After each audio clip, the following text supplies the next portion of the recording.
Protected Speech with Ravi Kapur and Jonathan Choe. Alongside Jonathan Choe, I'm Ravi Kapur for another edition of Protected Speech. We're going to get into first the topic that Jonathan's been covering extensively, the homeless crisis, but namely he's uncovered enormous spending taking place in King County, which is the home of Seattle. Jonathan, tell us what you've uncovered.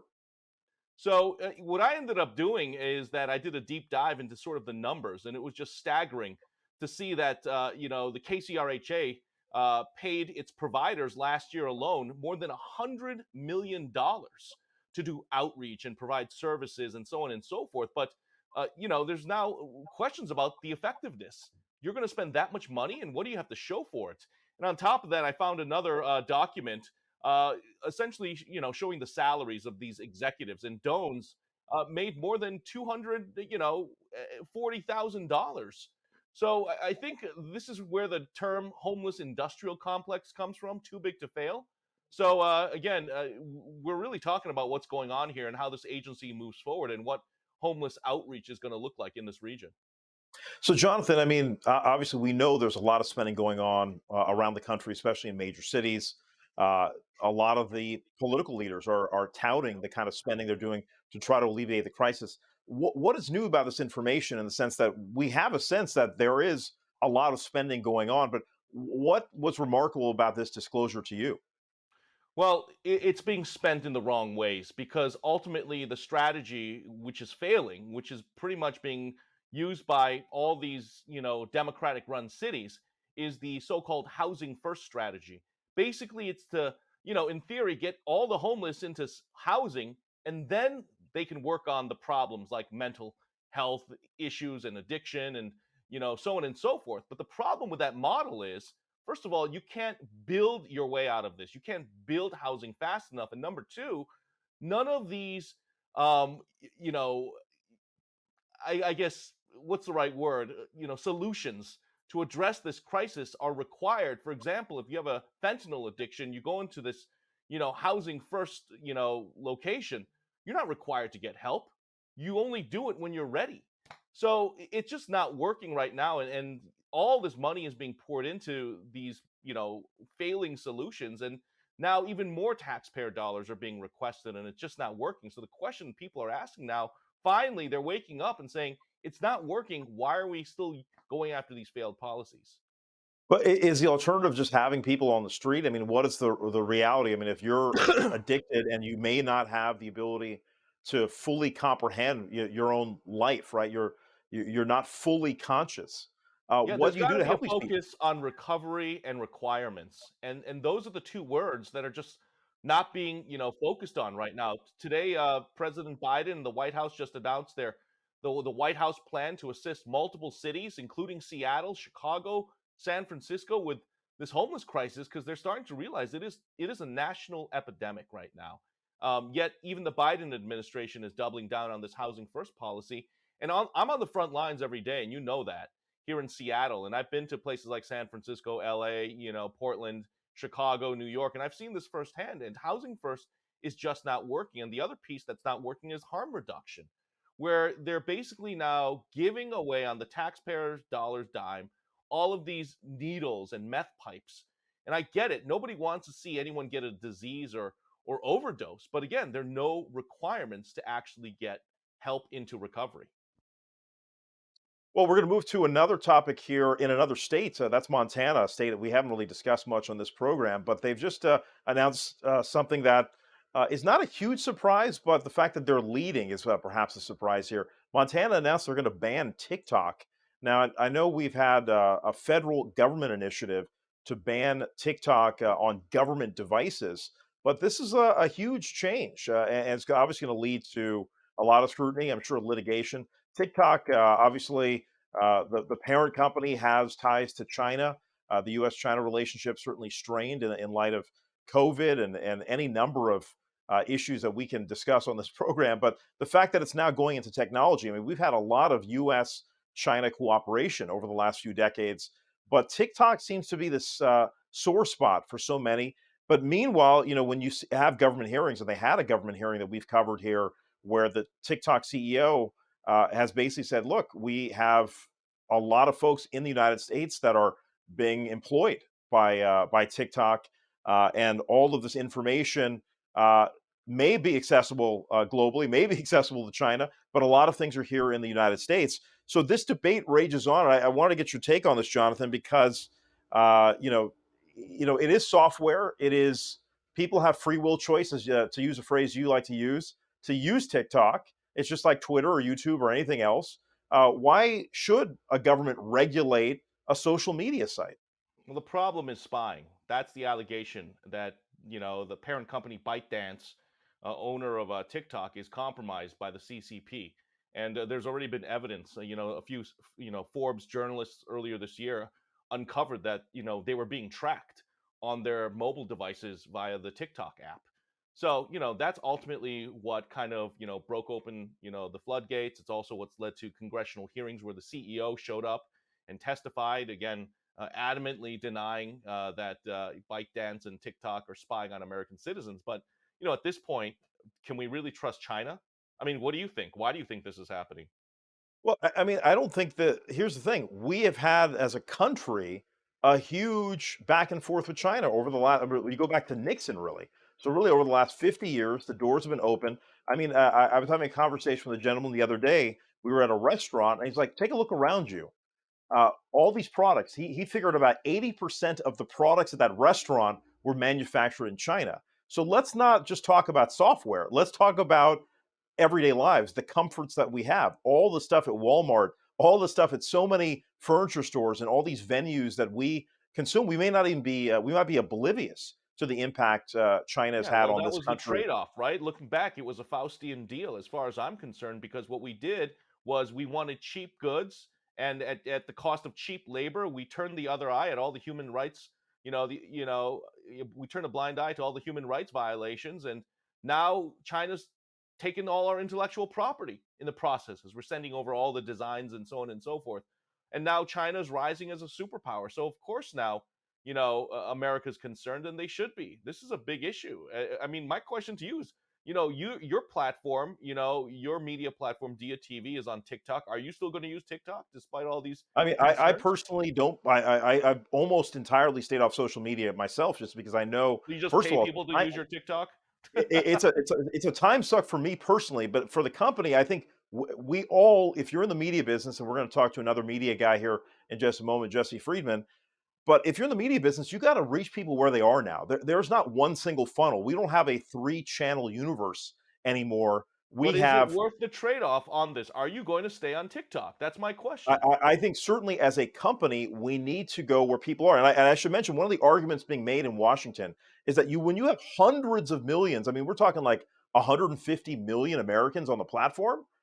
You take that away from them, there's going to be repercussions, right? I mean, the politicians are scared of a backlash, right? That's another issue because people, political leaders, want to reach these consumers any way they can, whether it's whatever the platform is. If TikTok has that kind of mass adoption, they want to reach them there. So I think this is going to be continually debated, and we'll see if this leads to what I think will likely end up happening is because if there's this much pushback from government entities, there might be a forced sale, and you'll have to have American equity, so to speak, and the the ByteDance folks will end up cashing out. But I think that's maybe the logical conclusion. We had, remember, Oracle and the whole cloud-based piece that was done a few years ago under the Trump administration, where they kind of cut a deal for Oracle to host a lot of the cloud-based stuff that TikTok was doing. So I think you're going to see more of that, where a tried and true American companies are going to have to own, the majority of the equity of this company because it's so significant. Otherwise, we could see this company really face more significant challenges.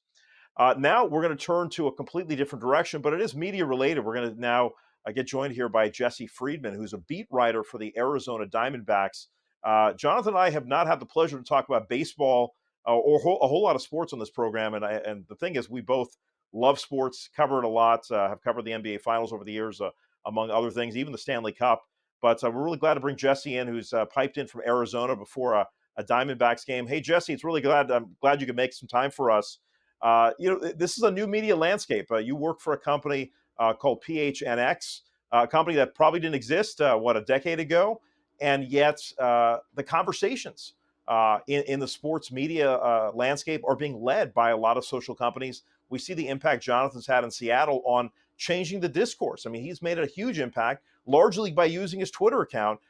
Tell me about your impression now covering sports on a day-to-day basis. There was always this kind of tried and true relationship between, say, the local newspaper and these professional sports teams.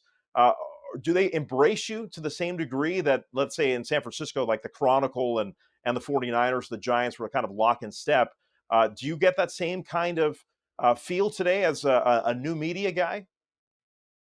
Well, first of all, thanks for having me, guys. Really appreciate it.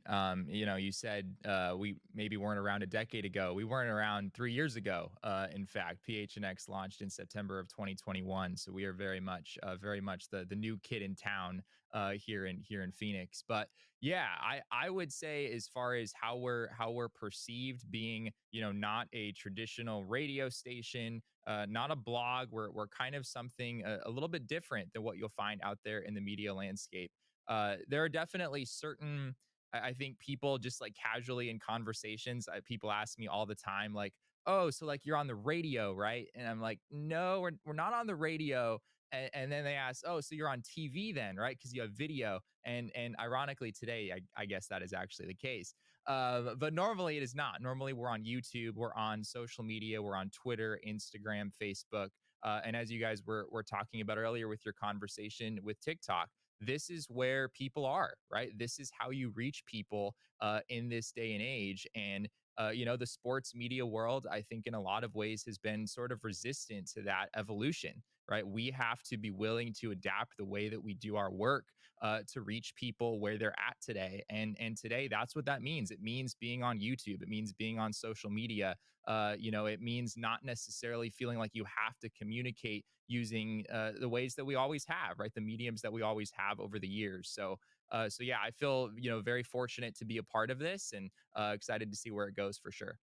So, who's ultimately the audience, Jesse, at this point? We were talking about TikTok, and by all accounts in the data, I mean, you have like 60+% of teenagers in America on TikTok right now, right? So I know you guys ultimately want to get baseball fans, but are you trying to target the next generation of baseball fans? Because I know there's been a big debate about just this fragmented media environment, right? I mean, Major League Baseball and all the other leagues are competing now with esports, video gamers. So, who are you targeting and how are you doing that right now? I've always been, very passionate about the sport of baseball myself. Just going to games growing up and whatnot. It's always been I love basketball and football, and the other sports have their place, but baseball is by far the best in my objective opinion. So yeah, it's always been a passion of mine to try to help this sport reach more people, and specifically young people, as you talked about. There's no question that younger crowds tend to gravitate a little bit more towards the NBA and the NFL here in the US. But Major League Baseball is hyper aware of that, right? That's why you're seeing things like the pitch clock. That's why you're seeing all of these different rule changes that are largely designed to make the game move more quickly, to make the game more engaging, more interesting for those younger audiences. So these are all things that I personally am passionate about. And, I feel like Major League Baseball has done a pretty good job to this point in incorporating some of those things into the game. And on the media side, it's our responsibility to follow suit, right? If we're trying to reach young people, particularly with the sport of baseball, you're not going to be able to do that, with radio, with TV, with a newspaper or just written content exclusively, right? That's not the way that people consume content nowadays. And if you want to grow a media entity, or if you want to grow a sport, you have to go where those people are. And we certainly feel like we're making some headway in that regard. There's a long way to go as far as the sport of baseball, reaching younger people more and more. But I think Major League Baseball has taken some good steps, and hopefully we're doing the same. I think baseball it has, in particular, not completely embraced some of the new media to the degree, like say the NBA has. I know Sure. the NBA has been incredible at pushing out content. Obviously, I'm in the Bay Area, so I've seen the evolution of the Warriors going from basically a moribund franchise to perhaps maybe the most powerful franchise in all of global sport, which is incredible. But you get a catalyst like Steph Curry everything can change. Uh, Give us your perspective on like the impact you're having on the culture and the community in Phoenix. I mean, if you have discourse on PHNX, does that get to the team? Does that get to the community to the same degree, say, a local newspaper had 20 years ago? We're different. We're absolutely different. And, every day our goal when we're in the clubhouse, when we're talking with fans, when we're engaging with players and whatnot, our goal is to make it clear that we're different. And part of that means still engaging in some of the older mediums of content creation as well. So, I'm a writer. I write stories that are 2,000 words long at times, which maybe that in itself feels like something that would engage young people, but you'd be surprised what you can do in all mediums when you're telling compelling stories, right? I think storytelling in itself, getting to know the players on a deeper personal level, is something that is absolutely timeless. That is always going to appeal to every audience, I think. But yeah, when we're out there talking with plans or talking with players and talking with people and whatnot, we like to have fun. We don't have the same guardrails that a lot of other media entities have, and I think that's a huge advantage for us. We're able to have fun conversations that maybe the radio station next door isn't allowed to have. We're allowed to go off the rails a little bit more than some of these other entities are, and I think we use that to our advantage. That those are the kinds of pieces of content that play well on social media. The bite-sized things, shorts here on YouTube have become really big. Reels on Instagram are obviously really big.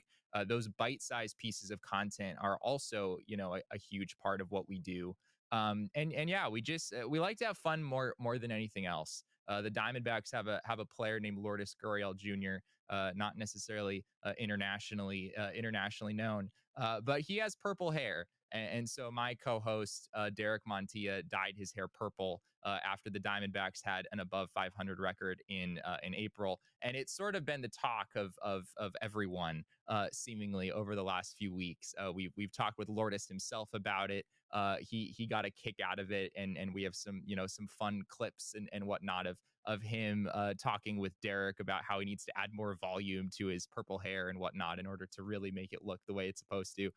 But these are just the kind of things that we like to do that are fun and engaging, and hopefully help us reach a different crowd than what Major League Baseball traditionally reaches. Jesse, we're talking about new media and digital, but I feel like the new media and digital is here. It's not really new anymore. I mean, everything's going digital and social. I ask teenagers right now, where do they get most of their news? They're not saying the newspaper. They're not saying the radio. They're not saying the TV set. They're saying their iPhone, right? Their mobile device, and social media platforms. They're not even going to the .coms anymore or the websites. With Yeah. that said, you have a pretty impressive bio in the short time you've been doing this. You're now part of the Baseball Writers Association of America. I mean, that's a pretty prestigious group. I mean, that's considered old school legacy media. I mean, can I just apply and be a part of that tomorrow? Or I mean, tell me about how you kind of, got that, got into the club, so to speak. And at the same time, do they accept you in the sense where they see you as outsiders in some ways, right? I mean, tell me about that. It's a good question. I mean, it goes back to what you guys asked initially about how we're kind of perceived by other people in the industry. That's an interesting one. As far as the process for becoming a member of the Baseball Writers Association of America, heavily depends on your outlet. It doesn't really depend all that much on you as a journalist, as much as I would love to take credit for that. It very much depends on the outlet that you work for and whether it's seen as a website that has journalistic integrity, that's not a fan website, that's producing real journalistic content, that has a lot of value. And yeah, for a while, we have a couple of sister companies, one in Denver called DNVR, one in Chicago called CHGO. Our company originally launched with DNVR out in Denver, and for a while they were not included in that group. The website was perceived a little bit differently. It was sort of cast aside as maybe being a little bit more of a blog, a little bit more of a fan site. And granted, like I said before, you're going to see things, on our website, in our shows that we do 5 days a week. You're going to see things that you won't see in other outlets. But you're also still going to see some really high quality journalism. And so for us, it's a matter of, not only do we want to have fun, not only do we want to go off the rails and do crazy things that you wouldn't see in other places. We also want to be really, really good at what we do as journalists. We want to have integrity. We want to tell stories that no one else has. We want to break news that no one else breaks. And I think the fact that we've been able to merge those two things together is what has allowed us to be well perceived in the industry. Well, where does this go from here, Jesse? I mean, obviously, we put together this television show for a TV network that's airing on terrestrial linear TV, but we also made sure that it became a podcast to reach people throughout really the world now, and we're getting people all over the place to find this particular show. Where do you see this going with regard to PHNX and the overall company? I'm certainly intrigued by the model. Are you a threat to some of these sports networks? We heard about Bally Sports, their troubles in Phoenix. We actually had a conversation about Sinclair, which was part of this whole Diamond Sports Right. regime. Diamond Sports, they ended up basically splitting off and effectively writing off their investment. So Sinclair has taken a huge financial hit over their investment in Diamond Sports slash Bally's, and now there's a local TV station that has done a deal with the Phoenix Suns, and they're going to bring ostensibly Suns games back to over the air once they figure out the legal ramifications of winding up that Bally's deal. So talk about this sea change, because I think it's fascinating for someone like me who we've been creating different niches of content on free local TV, and now that seems to be coming back in earnest. Yeah, I mean, we're certainly friendly with our colleagues over at Bally Sports Arizona and Arizona Sports, the local radio station, the flagship home of the Diamondbacks, the Suns, the Cardinals, the Coyotes, all the local teams. But yeah, we do like to think, maybe selfishly, that we are a part of the future, a big part of the future, and kind of where this whole thing is headed in the long run. The reality is that things change quickly in this industry, as you both know. If you sign up to be a journalist, if you sign up to be a media personality, you're signing up to constantly evolve, right? And to constantly change how you do what you do in order to try to stay relevant and reach as many people as you possibly can. And yeah, we are seeing a lot of that already. Bally Sports Arizona, according to reports, have not made their rights payment to the Arizona Diamondbacks. So the Diamondbacks, as part of this whole bankruptcy process for Diamond Sports Group, have already lost a pretty significant amount of revenue. There's still certainly time for those things to be worked out, and there's bankruptcy hearings happening right now. Pretty ugly process overall. But the reality is that this is where things are headed. You're starting to see reports of ESPN starting their own direct to consumer streaming service. This is just kind of the way that things are headed overall. And yeah, in the long run, I think the biggest thing for Major League Baseball in particular is you want to make sure that people can watch these games. However this ends, you want to make sure that people can watch games, that hopefully more people can watch games than have ever been able to. Blackout restrictions have been a widespread critique of the sport for a long time. That's something that they need to find a way to work past. But it's clear that the way that that's going to happen, the way that people are going to watch these games, 10 years from now, maybe even 5 years from now, is going to look really different from the way that most people are watching these games right now. So our role is a little bit different. We're not necessarily in the business of streaming the sporting events directly to the consumer, but we're trying to be the sort of the next big thing as far as media companies, and kind of our role in helping fans really get plugged into their sports teams more so than they would find on the normal TV broadcast that they're watching every day. So yeah, we like to think that we're hopefully a big part of the future, and where this whole thing is headed. And I'm sure we're going to have to evolve ourselves here in the coming years as things continue to change. Well, Jesse, I'm really glad. Actually, before we let you go, I'm glad you brought up the ESPN going to direct streaming to consumers. That's a huge sea change in news that just dropped. I mean, you could anticipate that they'd have to do that, given that is literally perhaps the channel that's keeping the cable bundle together. But if you can get ESPN individually, and I think I saw some numbers today that they're charging the cable operators roughly about $10 a month for ESPN programming. So you pull out ESPN, You see CNN's numbers are down. You see Fox News going through a transformation. MSNBC's lost some of their core personalities. A lot of these people are pivoting to their own podcasts, their own online platforms, kind of individuals, personality based programming. So there's going to be a lot of talented people out there that are creating their own forums, like you guys have there in Phoenix, and like Choe and I have done as individuals and collectively. So it's a heck of a time and a heck of an opportunity for all of us. And I think that's why we like having these discussions with people that are on the cutting edge. And before I let you go, I got to ask Madison Bumgarner, one of my favorites, got us 3 championships in San Francisco. He's going to get a statue probably out here. His career in Arizona didn't really wrap up in great terms. I mean, is he a Hall of Famer to you, or just not enough long-term dominance to get in the Hall of Fame? Well, he might have a statue in San Francisco, but he's certainly not going to have one in Arizona. I can tell you that right now. Madison Bumgarner's career here in Arizona was really unfortunate. I mean, it got to the point for the D-backs where they just couldn't afford to run him out there every fifth day. They have aspirations of contending this season, and they just didn't have the time to keep running him out there. It is unfortunate because he was such a legend in San Francisco, like you said, just right at the center of those World Series runs. So as far as the Hall of Fame question goes, I gotta say I don't quite think Madison Bumgarner is there. I think his peak was impressive, and obviously the playoff resume is probably the most compelling thing that will probably get him some votes. But when it's all said and done, I just think he probably needed to age better in order for the full body of work to be Hall of Fame worthy.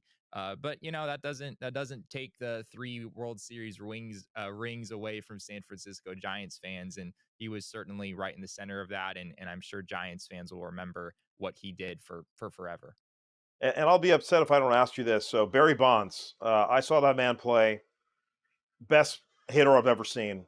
The baseball writers have kept him off out of the Hall of Fame for Let's add reasons Roger Clemens beyond to me. the mix. Come on, let's talk Roger Yeah, I Clemens. mean, Come on, you the can Red talk Sox. about Clemens. I mean, Clemens was fine. I mean, I think you can make more debates about Clemens. He was really good, but he started to tail off. Bonds was a Hall of Famer before allegations of taking steroids. Give me your thoughts, because you're a younger guy now with this fraternity of older baseball writers. I happen to get met. One of my English teachers was Sue Coppett, who was Leonard Coppett's wife. Leonard Coppett being a legendary baseball writer here in the Bay Area. Your thoughts now on the evolution of a younger guy like you as part of this fraternity that's voting on Hall of Famers. Does Bonds get in at some point?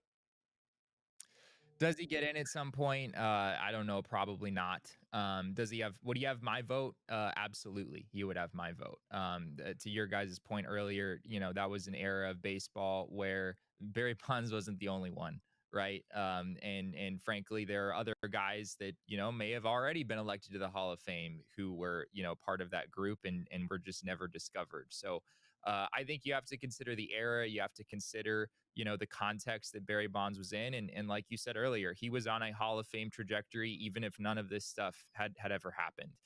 So, I understand there are clauses in, what it takes to become a Hall of Famer as far as how that's defined. There are statements in there about player character and, being a person of integrity and whatnot.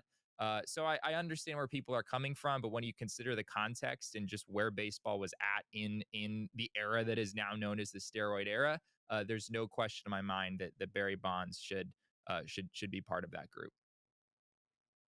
Well, Jesse, we really appreciate your time. Jesse's a beat writer for the Arizona Diamondbacks for PHNX. Check out his work on all these digital platforms. We really appreciate it. We'll talk more baseball. Maybe my Giants can get their act in gear, and Jonathan's Red Sox The Red will be Sox. more productive.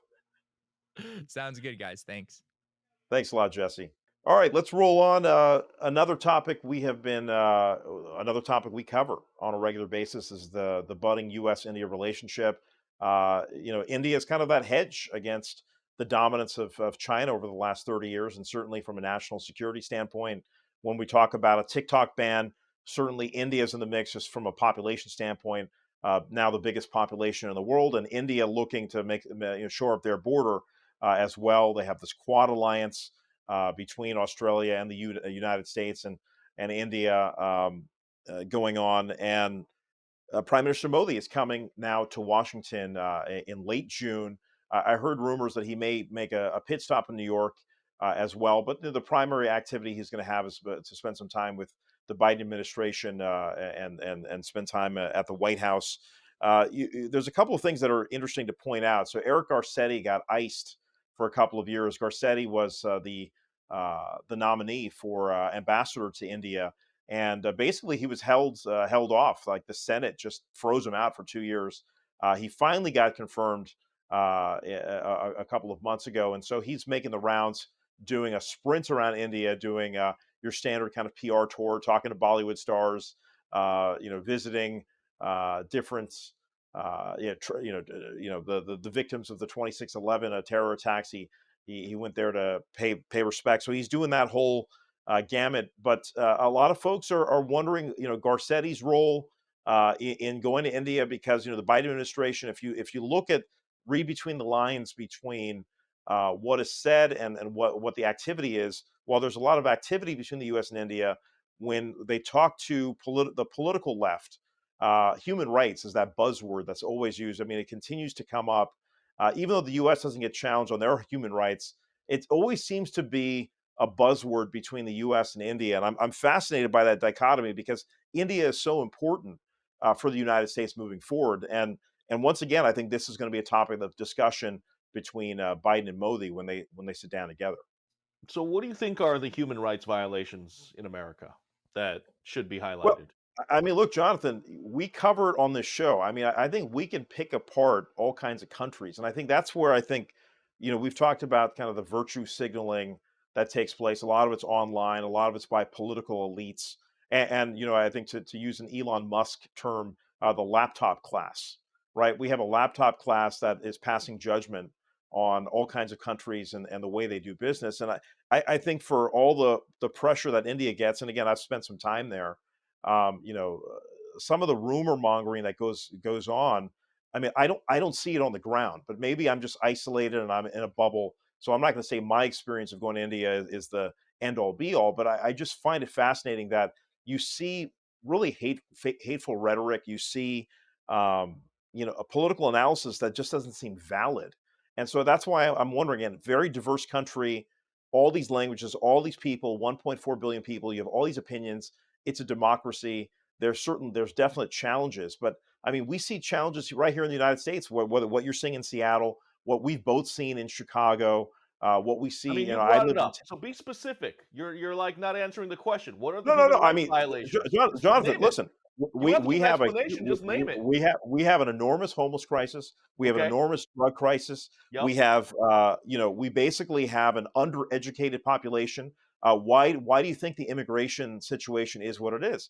We have a whole bunch of Americans in this country that are not getting the skills training they need to move forward. With AI coming out, do you think that it's going to matter whether you're Indian or Chinese or American moving forward? The AI is going to leap all of us intellectually, and we have to be in creative fields. Otherwise, we may not. None of us may have jobs. The basic tasks are going to become robotic, right? So I think we need to have these hard discussions. And I don't know if the You're political spot on, leadership has man. the will. I don't. I wish I could disagree with you, but everything you just said, that is the inconvenient truth in America. We have this massive homeless crisis. We have this drug addiction crisis. Our borders are porous, and we're not talking about that. We're talking about everything else. And now India's human rights violations? What about our backyard? I don't know. We have a lot of challenges, and I think I would like to see more leadership at the local level, and we're hoping to get some people that are trying to alleviate the public safety issues, the homeless issues that we've seen firsthand. The folks on the ground, we need to talk to political leadership that really understand it, because a lot of these people have skirted the issue during the COVID period, and I think it's very clear it needs to be addressed, and mental health being another aspect that is not being addressed. So again, I'm fascinated to see where the U.S. India relationship grows. I think both countries realize the need that they need to work together more closely. But some of the criticism, some of the pot shots, that's another interesting aspect. And I should mention, ahead of Modi's visit, his kind of chief opposition, Rahul Gandhi, of the Congress Party will be making his own tour of the United States, giving speeches. And in fact, he'll be giving a speech at Stanford University. And I believe he's doing an event at Madison Square Garden as well for about 5,000 people. So we'll be watching the Rahul Gandhi visit as well as the Modi visit, and to see how things evolve. And of course, India has an enormous national election coming up next year as well. So So who are between these the U.S. and voices India. ultimately criticizing India? You keep on talking about these forces that bring up these, issues with India. Who are these people? Well, let me get into the next topic, and we'll talk about that. And this is all kind of intertwined. And we're going to talk about this conversation now that Elon Musk had with CNBC. Now, Elon Musk has been making the rounds in recent weeks, having conversations with different media outlets, podcasters. But he did a sit down with David Faber from CNBC, and I thought what was interesting is, he basically has gone on Twitter now that he's the owner of Twitter, and he just calls things out. And I think the average billionaire, if you want to call a billionaire average, is not going out there to take pot shots at the left and the right. They're not out there putting their personal opinions on anything, the homeless crisis, public safety, whatever the topic is. They may, I mean, even it might be risque to say, hey, go Warriors, beat the Lakers, or whatever it is, because people don't want to upset the base or the constituents. But Elon Musk has gone out of his way to stick to make his opinion known on any number of topics. And one of the guys he talked about is George Soros. And Soros is a billionaire, and he's actually used his cash to influence policy, and not just in the United States, but globally. But Musk has taken some shots on Twitter, and David Faber asked him about that. We'll play this real quick clip here. David Faber and Elon Musk. Do your tweets hurt the company? Are there Tesla owners who say, I don't agree with his political position because, and I know it because he shares so much of it? Or are there advertisers on Twitter that Linda Yaccarino will come and say, you got to stop, man. Or, I can't get these ads because of some of the things you tweet.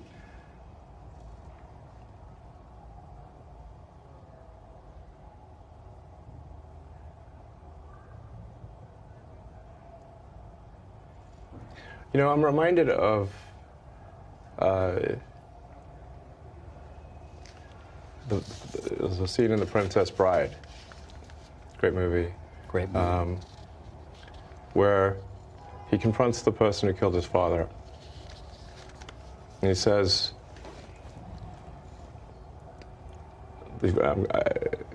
offer me money. Offer me power. I don't care.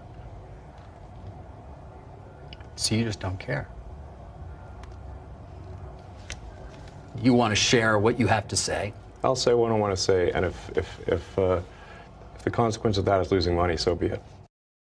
So I think my takeaway from the Musk conversation with Faber is that he does not mind losing money if for using his voice, and which I think is really rare. Free speech, part of the reason we have this show is to be able to speak out and shine a light on certain topics. And I do think a lot of people are offended by what Musk does, and at the same time, I think it's important that we have people that are willing to speak their mind on whatever the issue is. And yes, he's going to lose some business from it. He's going to offend the sensibilities of the class of folks that are out there putting out brand safe content, making sure that advertisers are protected and not around negativity. It's going to impact the Twitter business, no question. And certainly he's lost a lot of support from his base of Tesla supporters, which are generally kind of left-leaning people. And, some of his political viewpoints would be considered conservative to many. So I think Elon is a fascinating figure for many reasons, but the fact that he basically said he doesn't care if he loses some money, I think is a really different perspective than other people of his ilk. Yeah, and when you have that much money, what's another few billion, when you are worth nearly 200 billion. Again, Elon at one point was the wealthiest man in the world, but I think he's now down to number 2 or 3. So boo-hoo. But yeah, and I think to have that type of freedom, we talk about all the time, right? It's that FU money. And I think Elon Musk has FU money. And I think he's exercising and showing his sensibilities and his ideology and his values. And look, I say that also as a journalist. At the end of the day, we're all human beings, and we have a bias, we have a worldview, we have our own value system. And we do our best every single day to, fairly and, accurately portray a story and to be as objective as possible. And that means, challenging, opinions and fact checking and also getting different perspectives and sides in the mix. So, at the end of the day, again, if we're doing that to the best of our ability, I think as journalists, we're doing our job. Whereas someone like an Elon Musk, I think he's gone above and beyond, really. And I think his playbook, I respect a lot because while he can afford to lose business, at the same time, he really doesn't have to express his opinion. He could just quietly be behind the scenes and he could be stacking billions more. But, after a certain point, you're like, how much more money do you need, right? Versus influencing and making an impact, whatever that means for Elon or the George Soroses of the world. But I'm just glad that there are other voices beyond just, you know, the status quo billionaires. Because I don't think Elon is a status quo billionaire. I think he's challenging the establishment in many ways. And now he has arguably one of the most powerful media platforms in the world in Twitter, and he's got the money behind that as well.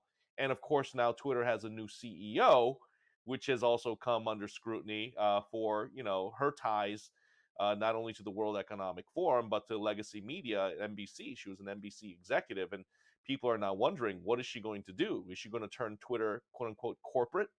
Will it be kind of the free flowing conversation and freedom of speech platform that Elon Musk wants and touts? So I think we're going to have to wait and see. Right. Well, I think there's an economic reality for Twitter. You don't spend $44 billion on a company that only generates X millions with subscribers. They need to have advertising. They lost a lot of advertising. Yacarino, from all accounts, is maybe the best in the business. Running that book for NBC Universal is no joke. So she knows all the players, and she's going to try to build that business. And Elon can focus on product and go back to Tesla and SpaceX and all the things that he's doing. But Yeah. I think it's a very interesting time where we've had kind of quiet, billionaires, Soros being among them, who have kind of global influence. Another guy we've been covering to a small degree, Pierre Omidyar, the former eBay, executive. He was a founder of eBay. He has a lot of political influence globally, and this is going back to the U.S. and India. These ties, there are people that are trying to put their foot on the scale, so to speak, and influencing these two democracies because they can through their political speech is spending their cash. And so I think this is why we have to have these conversations to see, okay, who are the forces out there trying to shape public policy globally, and to call out Soros. That's a lot of people would not have done that, and so I think it's a really interesting time to see how Twitter evolves as a platform. Let's get into our weekly episode on AAPI hate, presented by the California State Library. Another horrific episode. Just I mean, honestly, Jonathan, we used to see racial epithets. We've both dealt with it ourselves, but now, obviously, with this online forums, you're seeing people doing all kinds of hateful, spiteful things in online venues, and really not even think about it. Yeah, well, the good news is that no one got beat up or spit on. But unfortunately, we've all seen this viral video now. A Korean girl based in Los Angeles was, on one of these sites where you randomly just connect with people online through video chats. And she had randomly been connected with two white girls based in Texas, based in Dallas, and the white girls are heard saying, hey, we don't want to talk to you. And the Korean girl is trying to speak Spanish and just trying to have fun and seems lighthearted. And then the conversation quickly gets nasty. I mean, these two white girls turn into mean girls and start doing the Asian slant eye gesture, or pulling back their eyelids, the size of their eyes. And it's just like, what is going on here? Now, obviously, this Korean girl was smart enough to record it, and then she put it on TikTok, and then, it got picked up pretty much everywhere. But anyway, in 2023, these incidents of that's Asian hate, even though no one got beat up, but just to see this happening to this poor Korean girl, these white girls obviously owe her an apology. Yeah, I mean, the thing is, a lot of these things have happened historically in isolation, right? Whatever, uh, racial episodes that people of color have been dealing with. there usually aren't high definition cameras on standby or Instagram live Or rolling, but iPhones, now yeah. yeah, now everything is out there, and so while we think, okay, wow, there's this huge spate of hate crimes that are going on, a lot of the things have been happening historically. They just haven't been documented, and so at least we have now at least some technology to kind of demonstrate what's going on. But again, another And the platforms situation. to talk about it and bring it to light, right? I mean, that's what's really important as well, to call this out and say it's wrong, but also hopefully to figure out how to prevent situations like this from happening again. Absolutely. Well, for Jonathan Choe, I'm Ravi Kapur. That's been another edition of Protected Speech. We'll see you next time.